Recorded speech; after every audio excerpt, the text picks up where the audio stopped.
Hi, I'm Gary Wockner, the host of Overcoming Overshoot here on EarthX TV. Today's show is titled Climate Migration and Climate Refugees. How bad will it get? And we have one of the US's leading environmental reporters as our guest today, Abrahm Lustgarten. Abrahm is a prize-winning reporter currently with ProPublica and the New York Times. In the past, he's extensively covered issues around oil and gas drilling and fracking in the United States. Also stories about water and the Colorado River, and more recently about climate change, climate migrants, and climate refugees. He is the author of a recent extensive, sweeping three-part series in the New York Times about the coming great climate migration across the planet. Abrahm, welcome to the show. Hi, Gary. Thanks for having me.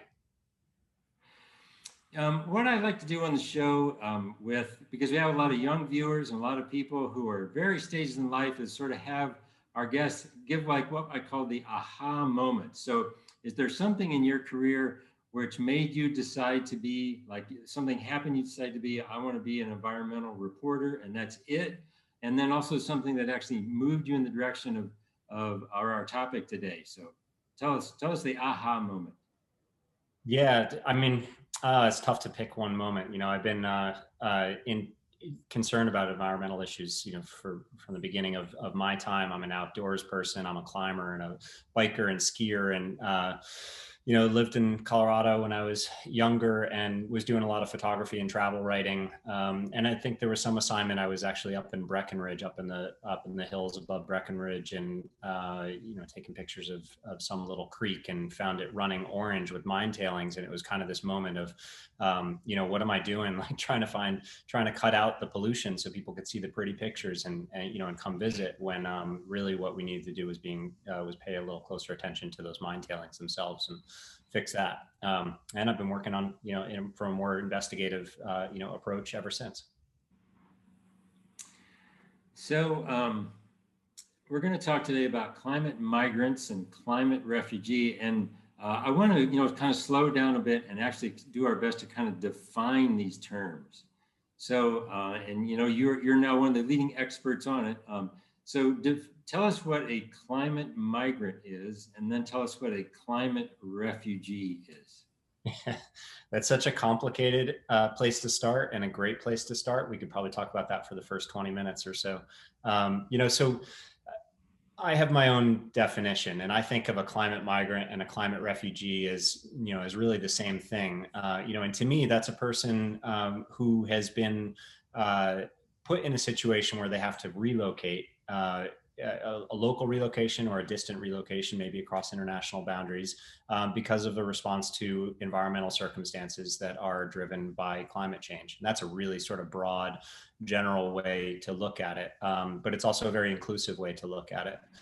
But I think some of your question probably gets at what the word refugee means. And refugee is is a legal term used by the United Nations, and it refers to displaced people, usually by political or physical violence. And it's been controversial to apply that term to people displaced or pushed to move from climate, because it's really it's kind of a loaded phrase. So, to appease those concerns, a lot of people just use the word, the phrase climate migrants or climate, migration. And that is basically, it includes two categories. And the first is people that are displaced by disasters, and we'll probably hear a lot about that. Storms like Hurricane Katrina, or any other big event that displaces people in a very short amount of time.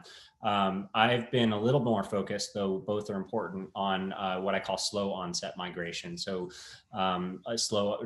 reaction to slow onset change, and this is not a disaster, not something that destroys a person's home in one big gust of wind, but makes their life more precarious and more untenable, almost imperceptibly over time, as as the world gets hotter or drier or whatever other environmental changes is taking place in a specific place. And do we use the word climate, and professionally too, like in the in the U.S. House when they talk about it, They don't just mean like storms, they actually mean climate change, correct? So we're actually, triggering the climate change discussion as opposed to just, hurricanes that have always existed or not. Yeah, that's right. I mean, so we're differentiating between environmental displacement, which might be a broader category, which maybe includes, for example, tornadoes that might not be climate driven, and climate displacement. And climate displacement is environmental change that's the result of the steady warming of our planet. That's the result of increasing concentrations of carbon dioxide. So most big kind of weather trends that we might talk about or we might look at, have some relationship to climate at this point. But this is all a really nuanced, complicated area, and we can break them down one by one. But nothing's clear cut, and everything has some connection to climate change. And so, I think whether it's the U.S. Congress or or the United Nations or myself, everybody's still kind of working out what's the best terminology and trying to find the language to describe what this phenomenon is and what's happening. Yeah, and this first came on my radar in a consequential way. I think it kind of made international news. Now it's been around a long time, but it really made international news in 2015 and 2014 during the Syrian refugee crisis that happened. And I wrote a piece about it. And at that point, as you recall, a bill went through the United States House, I believe, deciding how many Syrian refugees they were going to let into the United States because of, at that time, they were starting to just call it climate refugees and climate migrants. Now, but from your experience, have you seen the phrase climate refugees been around longer, and people have been talking about this for a while?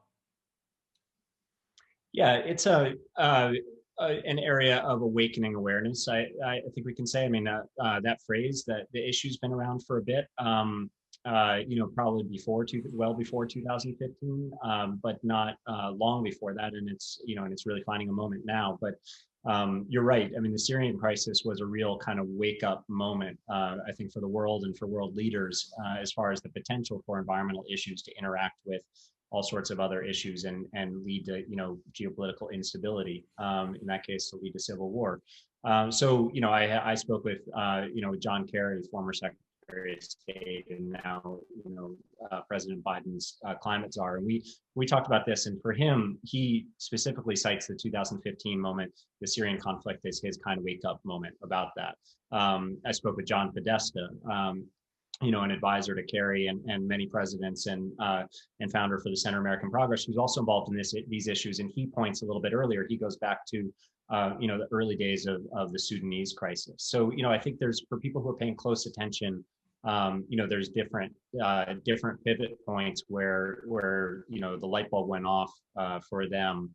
But I think in general this is obviously a rising issue, but also, as we see the effects of climate become more explicit and play a larger and larger role in either disasters or other events around the world, then we're increasingly looking, at what climate's role is in the displacement that results as well. And obviously, it came onto the United States zeitgeist, I think, and the political zeitgeist, if you will, in 2019, when the first bill was introduced into the U.S. House, and it was called the Climate Displaced Persons Act of 2019. Do you know much about the background of that bill and sort of who brought it in and why it got to the point where they were put it into the House at that point? I'm not familiar with the two sponsors of that bill, what drove that particular action at that particular time, which I find a little bit puzzling. But in general, it's a response from Democrats, generally during the Trump administration to compensate for the fact that we, the United States, had declined to participate in this new United Nations compact on global migration, which I think 165 countries have signed on to. Very few have not. The United States is among them.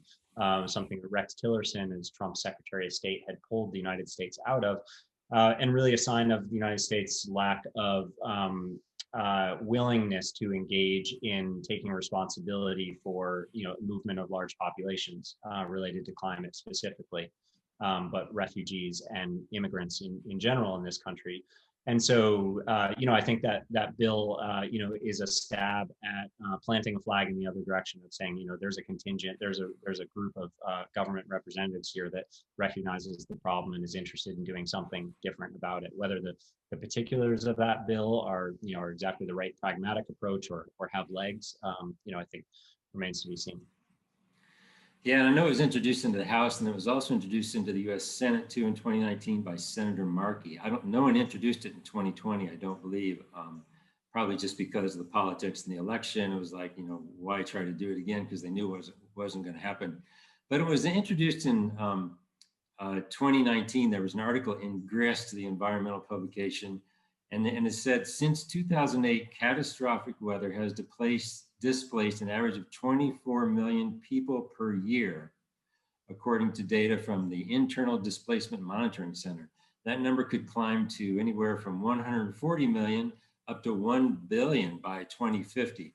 And I know you've written about this extensively, and we'll get to some, a lot of the pieces in your article too, but that was sort of, I guess, one of the first times where I really saw what I thought were, huge numbers, and kind of expressed the enormity of the potential problem around this issue when it came out in that bill. Yeah, so and that's interesting. Numbers of displaced people from disasters have been growing steadily as the disasters, particularly tropical storms and hurricanes and cyclone events, are increasing in severity with climate change and increasing in the overall number and the power. And so with those huge events, we're seeing a larger and larger number of people affected around the world. And each time there's an event like that, if there's an attractive place within reach for those populations to try to move to, they're certainly moving. One example, an imperfect example, because it's a U.S. territory, but is the hurricanes that that have struck Puerto Rico in the last couple of years, 2017, 18, 19, and an extraordinary out migration of Puerto Rican population into the United States. And I wouldn't be surprised that that's an influence in the crafting of this particular bill that you're asking about as well.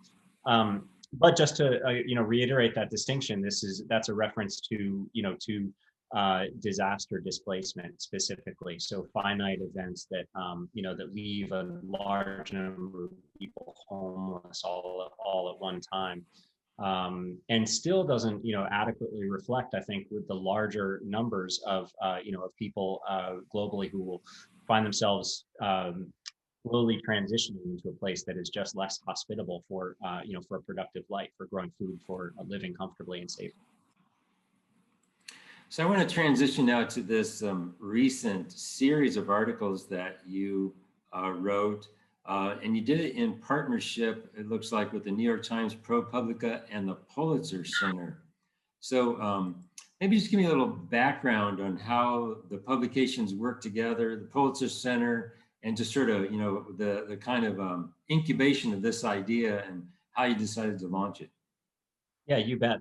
So this is a part, I'm on staff for ProPublica. I've been a staff writer there since 2008, nonprofit newsroom that focuses on investigative reporting. I cover environment and now climate for ProPublica. And we routinely partner with a number of other news outlets. Past partnerships of mine have included producing films with PBS Frontline or with the Discovery Channel.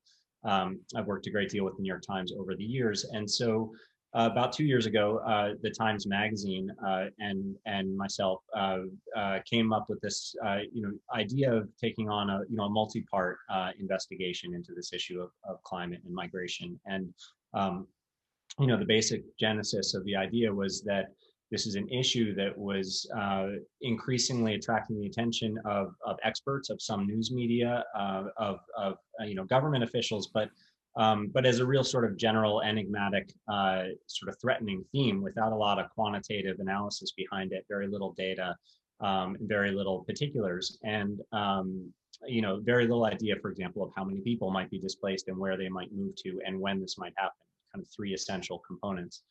And at the same time, policy experts say that those are the actionable pieces of information if you're going to prepare for or craft policy in response to or grow cities in a way that makes them capable of handling rapid changes in population. So we designed a project that was meant to attempt to answer those questions, or at least explore the limitations in answering those questions. It's an editorial partnership between the Times and the New York Times and ProPublica. The Pulitzer Center provided financial support for some of the research for this project. The first part in the series involved a pretty advanced scientific endeavor that really kind of stepped beyond sort of normal journalistic practices, where we collected an enormous amount of data, built or expanded a model that might help predict some of this migratory movement, and looked at the outputs of that model and what it suggested for migrant flows from Central America to the United States. And that was about a year-long endeavor, involved contracting outside staff and bringing in researchers from some academic institutions, and the Pulitzer Center generously supported that part of the effort. And you know, the first piece you wrote for the New York Times was called "The Great Climate Migration," and it was kind of two pieces to it. One was sort of a broad look around the world at all the places where there were, you know, I would call what climate variability, and where you were likely to see increased emigration from as climate impacts got worse. And then you focus more specifically on some stories down in Guatemala too. You brought up something that I think is fascinating. As a former modeler and a scientist in academia, there's actually a science of climate migration. And I would assume that these are some physical scientists as well as some social scientists, because this is a physical and a social phenomenon, right? So you got to bring geographers together with biogeographers, and then also some political scientists. I mean, just a little bit of the texture of the just, you know, how many climate migration scientists are there, and what's that community look like? Yeah, you know, that's a great question, and it goes back to your first question of what is a climate migrant, because defining a climate migrant involves taking so many different things into account, somebody's economic standing, or whether there's violence in their home, whether there's drought in their fields. And so the academic pursuit of trying to study that similarly involves, you know, that diverse range of sciences, social sciences, ecological sciences, economics, and so forth. So there is a pretty robust and growing, you know, field of academic study, a body of research, and institutions that are looking at this issue of climate and migration. And it is nascent, but not brand new. And so, you know, there are a number of experts, and they span those fields, and there is a good body of research, but not a complete body of research. And what that all sort of combines to mean is that the answer, and what we were looking, you know, to do, has to involve so many different inputs of information. And from a modeling perspective, then trying to figure out what to put into it, it's so vast that you basically put in as much as you can, as much data as you can collect, and as much data as your model is able to handle and actually compute. And we found ourselves pretty close to trying to create sort of an artificial intelligence, you know, system that might, you know, forecast the future, which is, you know, as challenging and perhaps impossible as it might sound. But to try to back up a minute, I mean, you know, so the model that we used, and models that researchers use in general, they try to build on data sets where they're available, that are generally accepted by big climate institutions, United Nations, Columbia University. And they include everything from, you know, what's the geopolitical stability in a region like Guatemala, what's the rating on the quality of governance and corruption, of course, all the environmental attributes, so drought, groundwater levels, changes in, you know, heat indexes, sun exposure versus cloud exposure, frequency of El Niños, crop production, and on and on and on. But they include so much more. I mean, on a social level, it's you know, it's age groups and education levels, and you know, and economic stability and economic opportunity, and you know, it's pretty much everything under the sun that you can manage to build into a model with a reputable data source at its foundation. Yeah, one of the points that I want to make sure I bring up and that we talk about, you know, I think because obviously obviously this show is based in the United States, and we've had people on the show from around the world. But when most Americans think about these issues, it gets so glommed into the issue of immigration in the United States, and I think most Americans think that this sort of problem and immigration issues are only happening in the United States, but of course this is happening all over the world. So the sort of the same thing that you discussed that's going on in Guatemala, where people are experiencing climate change and climate disruption and displacement. And then they work their way through Mexico and work their way in the United States. The same thing is going on in Africa, where they're working their way up into Eastern and Western Europe, and the entire, sort of geopolitical playing field, if you will, is really the whole planet. And I think that's something that your first piece, the Great Climate Migration, brought out very well as just focusing on the Guatemalan-U.S. connection. Yeah, maybe it's helpful to take a quick step back. I mean, you talked about some numbers for the number of people displaced by big storms, but there are also some numbers, as imprecise as they are, for how many people will be displaced by slow climate change, and they range from the World Bank study of about 140 million people internally displaced in countries from slow onset climate change, to perhaps 1 billion people, to a third of the planet's current population, or 3 billion people, by 2070, according to one study they looked at. And so I mention that because it's evidence of a monumental number of people that will be likely moving or make pressuring their borders. And when you talk to ecologists or biologists, they point out that the idea of borders is kind of an artificial construct in this situation anyway. So, what you'd naturally have if humans were, migrating antelope is that they would move in massive herds, in pursuit of the resources that they need. And that's kind of the natural flow that humans across the planet are starting to do now and would do if there were not borders in their way. But there are borders in their way, and that probably poses, the greatest geopolitical challenge of our time. And so you're right. I mean, the border and immigration controversies and issues that we see in the United States are replicated certainly in Europe. Also part of my research, looking at the borders between China and Russia. But generally, you'll see, pressure on borders as people move out of Central and North Africa, out of the Middle East, out of South Asia, out of Central America, mostly moving northward against whatever borders and countries are to their north. And, that's going to bring enormous social and political challenges in addition to the environmental ones. Yeah, and so political tension, human rights issues, and of course issues around justice are just so intricately tied to this issue of climate disruption and climate change. And I'll make the point, but I'm sure you can make it better than I can. People who are well off generally find a way to continue to be well off, but the people who are close to the edge are the ones that are going to suffer most of the impacts. And so in your research, I know in Guatemala, and then also, and the next story we'll talk about a little bit was in Russia and also in China. It's usually the people who are kind of closest to the edge that are being disrupted, correct? Yeah, that's absolutely right.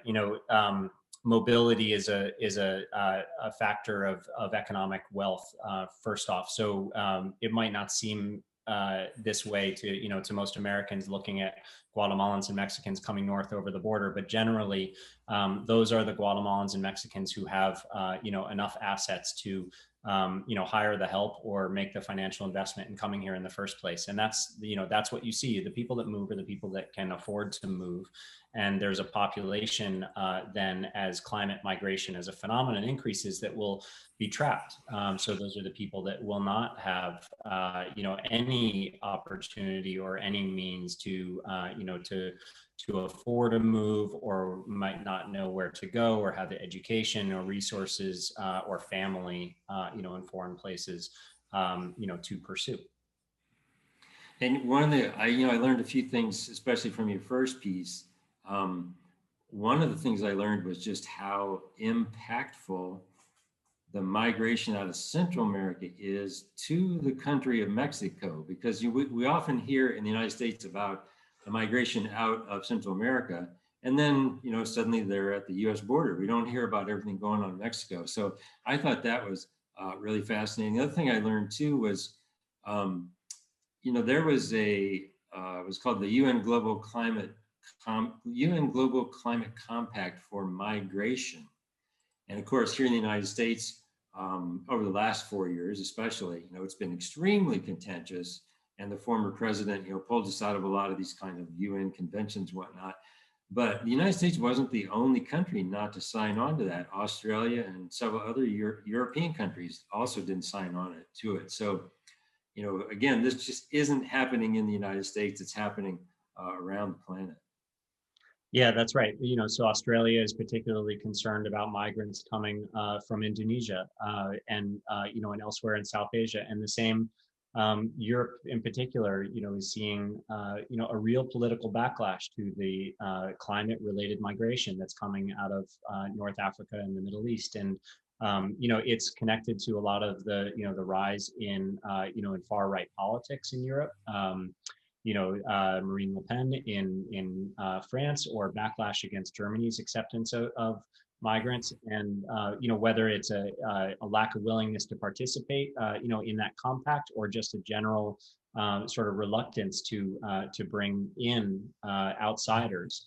This is going to be a growing point of of tension and contention in so many of these countries, and it's really one of the from a political perspective, one of the great risks, I think, in the world today is it's going to drive, and it is already driving, a rise in, in nationalism and protectionist sentiment, in anti-trade sentiment, in, a politics of foreign policy that's very close to, what we saw with Donald Trump's foreign policy in the United States, and is prolific across Europe right now as well.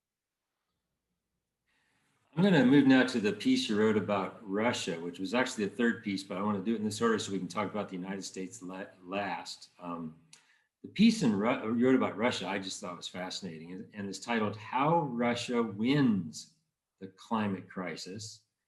Climate change and its enormous human migrations will transform agriculture and remake the world order, and no country stands to gain more than Russia." And so, we've just spent, 20 minutes talking about the apocalypse and the chaos. And there's also some people in some countries, and obviously some corporations and some businesses, who see this as an extraordinary opportunity. And of course, that's a kind of fascinating flip side of the coin. So, tell me a little bit about why you decided to bring the Russia component into it, and how did you get, sort of teed off on that there was this phenomenon going on in Russia about like creating this vast new agricultural empire? Yeah, absolutely. Some of it is just sort of the basic mechanics of the overall issue. So what we'll have globally is, a push by populations mostly northward as the climate warms. And they go north because there's more economic opportunity in the north, and because there's more land in the north, and you really, you get mostly oceans if you go south. So people are going to go northward, but with the movement of the transition of lands as the climate warms, those conditions are going to move northward as well. And so if you look at those for a moment as, a separate phenomenon, what you see is that, the northern United States, and certainly Canada and Scandinavia and Russia and nations that are, closer to the North Pole, or at least at northern latitudes, are going to see perhaps for a while improved economic or environmental conditions as the climate warms, at the same time that, say, the American desert Southwest or sub-Saharan Africa see more trying, hotter, drier conditions. And so there's some research, including a study that I looked at closely out of Stanford University, that estimates the economic potential by region as the climate warms. And it found that each of those northern regions that I just mentioned, so Russia and Scandinavia and Canada, all have enormous economic opportunity as the climate warms, because they have large land masses. Those lands will become more suitable for farming and for agriculture, or for comfortable living where they might be frozen or Arctic now. But there's something else that each of those countries, including Russia, doesn't have, and that's enough people. So all of the northern countries around the globe basically have are in a state of demographic decline. And that's not to say, and maybe we'll talk about, whether there are enough people on the planet, because there certainly are, but those northern countries are not creating new people at the same rate that their existing populations are aging and dying. And so that's, to say that if you want to continue economic growth, you need, what they sort of crudely call human capital to do that. So Russia, was one nexus of these factors, and it could just as well be, with more nuance, that we talk about Canada. But the third thing that's different about Russia is, well, not only does it just have more land than any other country in the northern world, but it has been aggressively trying to seize on this opportunity to convert that land that has been permafrost or unused and unpopulated into farmed agricultural enterprises. And they're doing that with the goal of expanding their agricultural exports to enhance their global standing in the world. And Russia is a huge exporter of oil and gas now.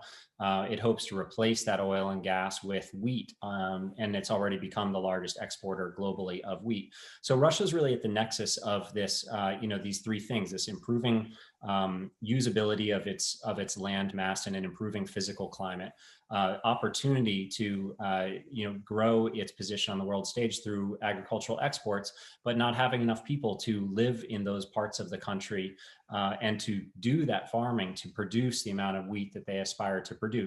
And so we really looked at, what's the potential, what's the future need in terms of population growth in Russia. And it's not that Russia's out there welcoming every migrant they can find. They have their own problems in that regard, but Russia does lie north of the rest of the Asian continent, and stands, at least by physical connection, to potentially be the destination eventually for a lot of displaced people to the south. So it's just a really interesting dynamic to look at Russia and its economic relationship with China. With both countries are essentially competing, against Western hegemony and trying to displace, what's now the United States and Europe's, economic and political leadership in the world. Yeah, and it was a nice segue, because I was going to bring up population growth, and you've actually, you brought it up in all three of your pieces. And I think a quote from the piece from Russia: Asian Russia sits atop a continent with the largest global population, including not just the Chinese, but also nearly 2 billion South Asians, many of whom will inevitably be pushed northward in a search for more space and resources. And so, there's certainly an interplay between where climate changes happen, where the most climate disruption is, and growing populations around the world. And I think that's also going on in the United States a little bit. But you brought it up in all three of your articles. Do you have anything that you want to share with us about that? Yeah, I mean, we live in a crowded world. The global population has increased exponentially over, the past couple of centuries, and has more or less doubled, I think, in the last century. And so, undeniably, that means that there's more people affected by the changing climate, and more people will be pushing on foreign boundaries, or pushing northward as the climate warms. There's a study that's been enormously influential, in my reporting. It was published in the Proceedings of the National Academy of Sciences last year, that found that it took an ecological approach to studying this question of, where do people live on the planet, and it found that there's been an environmental niche, an ideal level of precipitation and temperature that humans have lived in for the past 6,000 years. And it's a relatively narrow band of average temperatures. And as that niche has shifted a little bit, on the planet over the last 6,000 years, people have acted with it. But that study projects that by 2070, just over the next 50 years, that niche will begin to move substantially north as the climate warms, and also projects that the global population will increase between now and then to 9 billion people, and that a third of those people will find themselves living outside of that ideal climate niche, really for the first time in the last 6,000 years. And so what that suggests is that 1 in 3 people on the planet, or 3 billion people, will make a choice. Will either find themselves living in conditions that could lead to extraordinary misery and hardship, at least by historical standards, or that those 3 billion people will seek to move. And most likely it'll be some, some combination or compromise, maybe 1.5 billion of those people seek to move, but it's still, by any historical measure, just an enormous size of population and number of people who are potential climate migrants over the next 50 years. Okay, so to bring it home kind of to the United States, we've been talking about mostly international migration now from country to country, but this kind of, in-country migration is going on too. And one of your pieces you wrote was how climate migration will reshape America. Millions will be displaced. Where will they go? And so, and you led into the story in part because you live in the San Francisco Bay Area, I guess, and you lived through the fires there just this last year, which were catastrophic. They were in Colorado, where I live too. And so tell us a little bit about the genesis of the United States version of the story and how you decided to talk about how people are being forced or enticed or encouraged to move around the United States because of these climate disruptions. Yeah, so the gist of it is that the United States, however mild our climate change experience might be compared to the most extreme places on the planet, will not be immune to substantial environmental change that has an effect on a vast array of geographies across the United States. And there was always a plan. I always had a plan to look at what that would mean for the United States and the United States population. But over the course of my reporting, as you said, I live in the San Francisco Bay Area. So there were 2 years I was reporting on this project. And in the space of those 2 years, the wildfire situation in California grew substantially worse. And so, so here I am reporting at home on climate-related displacement and climate change, and and wearing a mask before pandemic days required it, to keep air pollutants out, and with my car, facing out of the driveway and emergency gear in it and radios tuned for evacuation orders, and really kind of living on edge as communities very, very close to me burnt down and suffered, and a great number, of people died in several catastrophic fires. And this was just building, over the 2 years of my reporting and coming to kind of a head just about the same time that we published that story. So I sort of found myself at least feeling what it feels like to have those environmental pressures raising personal questions. When does a person decide to move? When is that pressure so great that it outweighs the benefits of community, of stable employment, and whatever the other things that that keep people in a sense of place of home. And so, so that was the genesis for that story and the way I told that story. But we obviously I wanted to look at it, with a data and a research component. And so we partnered with a group called Climate Impact Lab, the Rhodium Group, which is a climate data analysis firm here in the San Francisco Bay Area, and collected data sets for a couple of key environmental factors that were linked, that the research links with climate-related migration. And so we looked at rising heat indexes across the country, something called wet bulb temperature, which is this intersection of both heat and humidity that can make living and working pretty difficult. We looked at sea level rise on the American coast. We look at changes in crop yields and productivity in farmlands across the country. And I added another component of wildfire data, which came from an additional source. And the idea was to consider how these factors overlap and might intersect with one another, because there's really great research about each and every one, and they tend to be siloed and remain siloed in terms of discussion of their impact. So that's to say, like, we'll see a study and we'll see coverage in the New York Times of a study about sea level rise and how many people will be affected. But that study will not mention how many people will move to avoid sea level rise and find themselves at risk of wildfires because of where they move to. So we tried to map these risks, and it's really an extraordinary and novel learning experience to see that when you do that, the walls kind of close in on the United States geographically, that you start to see very few places remaining, and mostly, again, no big surprise, but to the north and northwest and northeast, where regions are less impacted by one or more of these risks. And we did a number of calculations trying to use the data from those niche scientists looked at the human livability niche globally, and it suggests that about 160 million Americans, or about half of our population, will also find themselves, in the kind of situation that I found myself in, whether I move or not, and I haven't decided. But considering, environmental pressures making, my life, increasingly difficult, or at least different from, from what it was, and forcing that question of, of whether or not to move. Will I eventually be a climate migrant? I don't know, but lots of people around me are, lots of middle class, not impoverished Californians have been leaving the state, in large part in search of a safer and more stable environment.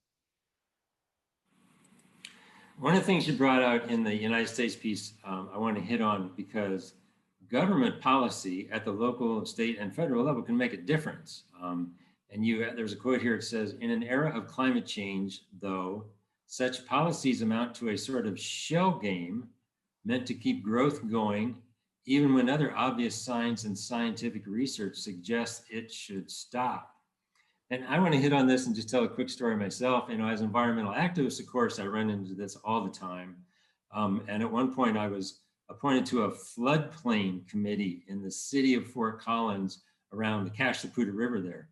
And there were 13 people appointed to the committee. I was the only environmentalist. And I was sort of routinely outvoted 12 to 1 about sort of what we should do to address the flooding on the river that has happened in the past and could happen in the future. And this committee actually agreed and got the city council to endorse, just through its sheer power and the policy that it proposed, to continue building certain kind of structures in the floodplain, but to have like an escape on the roof of every building. So there's got to be a way that people could get to the top of the building, and then a helicopter could pluck them off. I mean, it was that kind of chaos that sort of, kind of drove me batty, that people were just defying nature, and doing anything they can to kind of build around it. Do you have any other sort of examples where you saw that in your research? Yeah, absolutely. I mean, and just to take a step back and describe, what that dynamic is. I mean, I talked about this model that we built to try to predict how Guatemalans might move to the United States. And when you do that globally, there's a real logic to how that model works. So there's established research that says, if X happens in the environment, people respond with Y. So they move away from danger. We wanted to build a model like that to look at population movement in the United States, and it was impossible to do. And the reason is that Americans have kind of defied that logic for a long time. We have moved towards danger. The fastest growing parts of the United States are the places that arguably face, and have for many decades, the greatest environmental risk. And so, part of the reporting was to take a step back and look at why that is, to ask why that is. And the answer is that we have a raft of perverse incentives that have, at best, paid Americans, or made it, economically advantageous to move to high risk areas, but at worst, at least obscured, what those risks are, so that, they appear to be outside of the decision making in the kind of case that you described. And so, I looked closely at the insurance industry, and there's, this is a broad example, but the state of Florida obviously is vulnerable to hurricanes. And after Hurricane Andrew devastated Florida in 1992, property insurers in the state saw the writing on the wall. They saw the science that said that there were going to be more and more hurricanes, predicted that those hurricanes were going to be stronger and more devastating, and they left the state. And so two things can happen at that point. You can, owning a home in Florida becomes a lot more expensive, and the population that lives there can decide to move to a safer place, which is what that market signal was telling them. Or, and this is what actually happened, the state of Florida created its own insurance company in order to keep people in place, keep that economic growth happening, keep more construction happening, support the building industry. And so Florida decided to insure itself. And the result is that instead of getting smaller, the population of Florida increased by 8 million people since then.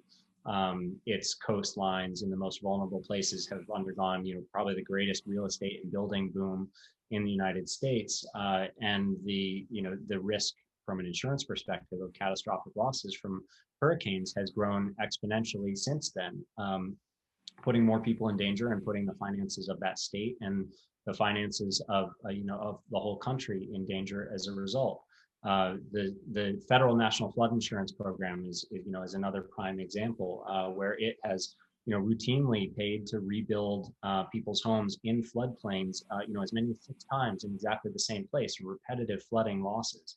And the reason that those floodplains don't explicitly show where the real flood risk is, as opposed to what their modeled flood risk is because local governments or other agencies and interests have lobbied to protect the economic growth that comes with urbanization and expansion in those at-risk areas. So it's exactly the kind of risk that you're describing, Gary, in Colorado, where there's competing interests. There's leaders who want economic growth and more jobs and and more construction materials purchased, and then there's the reality of the environmental risk and that sort of logical response. And policy for a long time in the United States has pushed people, away from that logical response. Yeah, as we wrap up, I want to do kind of two things together, and and what we try to do on overcoming overshoot is also talk about overcoming. So we try to end on some semi-optimistic note, which on this topic is one of the more challenging. I'll definitely say for sure. However, we recently saw obviously a change in the President of the United States and more focus on environmental justice. And again, the intersection of this issue in the United States around environmental justice is also very clear. We see issues around, and we have this year, not just around the fires, but also around heat, around hurricanes, around flooding, that wildly out of proportion tend to impact lower income communities in the United States.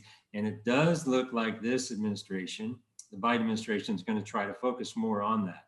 So, from your perspective, bring in the environmental justice angle and see if you see, because I know you've talked to former Senator Kerry, who is now he's got a new title. I'm not supposed to say climate czar, but it's something like that. The climate envoy, I think his name is. So give us a little bit of optimism of what you think the administration is moving towards, and especially on this issue of environmental justice. Yeah. So before the optimism is the reality that dividing lines for racial equality and economic equality in the United States track pretty closely with climate vulnerability as well.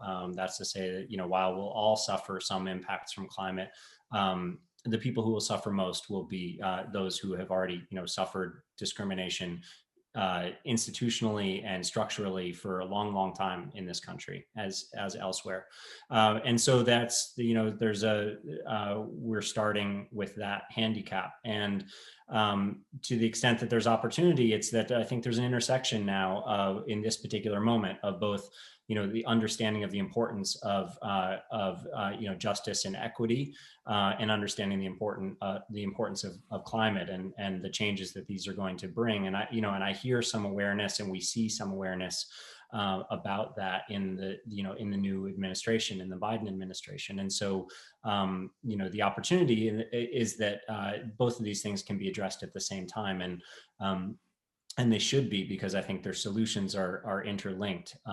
So one of the huge challenges that the United States will face, as other countries do as well, is a very rapid urbanization that tends to happen in response to the movement of populations in response to climate.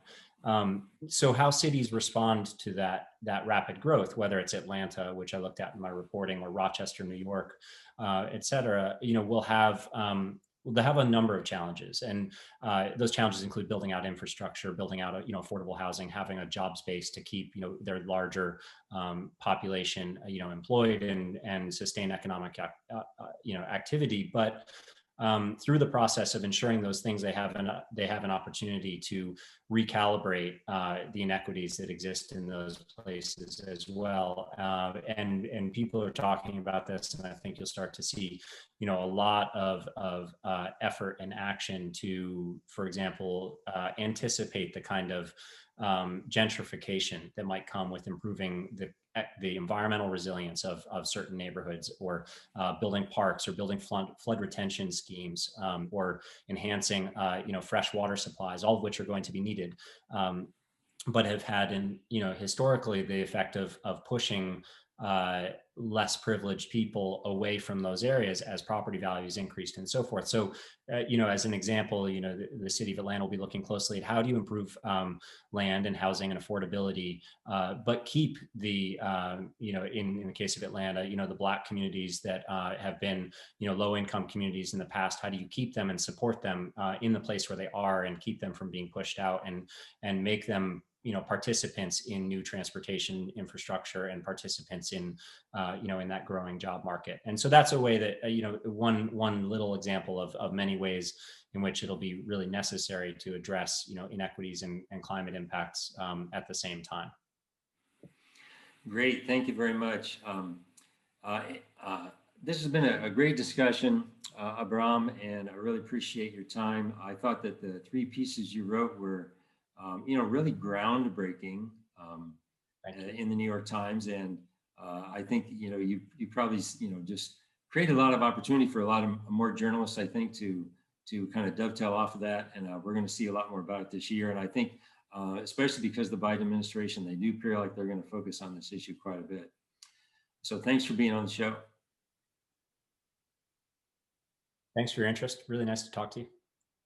Yeah, and this is Gary Wockner here on Overcoming Overshoot, and you're watching EarthX TV.